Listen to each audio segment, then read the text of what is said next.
Hi, welcome back to EducateTube.com. My name is Sipsky, your host.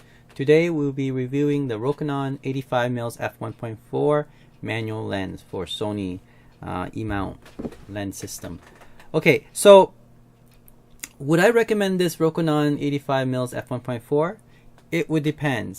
If you're into photography and you need as much wide aperture as possible, and let's say in a low light condition, and if you want the background to be blur, what we call bokeh, then yes, definitely this is the lens.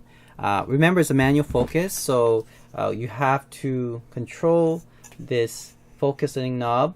And I think for the Rokinon 85 f1.4, it's quite smooth. Okay, so the focusing knob here is pretty smooth. I like it. It's well built too. If you look at the lens itself, I think it's actually metal and a little bit of plastic in the rubber part here on the rotation knob. Okay, but the rest of them is actually metal, except for the lens cap as well as the lens hood. Okay, other than that, I think it's really well built. If you're good at manual focusing, this is the lens to have. The bokeh that it shoots is very creamy. Now have a look at the photo that I taken in the end, so you can see what I meant by that.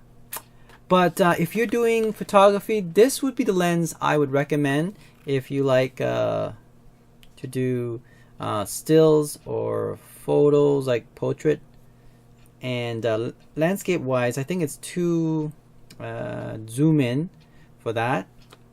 Now on a APS-C camera like the Sony a6500, this 85mm would have been cropped down to 127.5 millimeter, so it's also quite good too. This is why I recommend an 85, because if you have a full frame lens and an APS-C lens and you want that reach, that close to 135 mil, then what you do is you get the 85 and then you put it on your APS-C to get your close to the 135 mils, and yeah, it's a great combination. Okay, now there is a Sony, I believe, 85 f1.8 that just came out recently, I think in February 2017. That one is autofocus.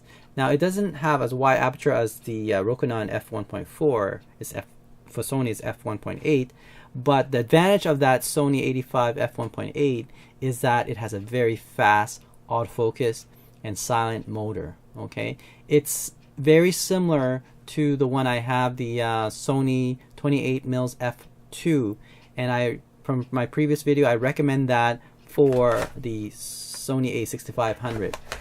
So if you are doing a video filming, then I would recommend actually getting the Sony FE 85mm f1.8.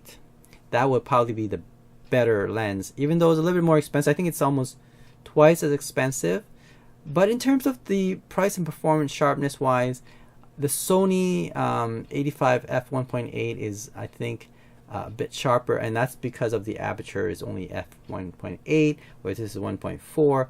Again, it depends on what type of image or photo you want out of the lens. If you want a blurry background, of course you want to go f1.4, and you're doing only photography, this is the lens. Now you can do video with this. Of course it will be all manual, and you got to make sure that the shot is staticky. It's not moving in any way. It's just person talking.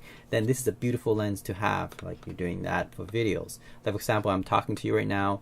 I probably could put on the 85 f1.4 lens, and as long as I stay in this position, it would have been a very beautiful film, vlog for sure.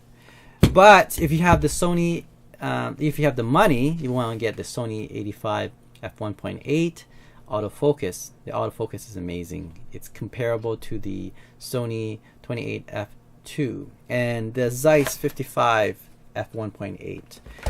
I'll talk about that next week, about if I had money, but not a lot of money, like not too little either, like somewhere in between where I think I want to be a professional videographer or photographer. What lens would I want or need for the Sony a7R II and the Sony a7S II, as well as the Sony a6500? Which I would say 3 lenses that I would want to get for the price that's sub, I would say less than 1,000, okay, or if not close to, you know, 1,200 and lower Canadian dollars. In terms of American dollars, less than $1,000. Okay, I'll tell you the 3 lenses I would actually get instead of getting those G Master, which is, oh my goodness, ridiculously expensive. All right, so have a look at the Rokinon 85 f1.4 images that I just have that I took. Enjoy. EducateTube.com.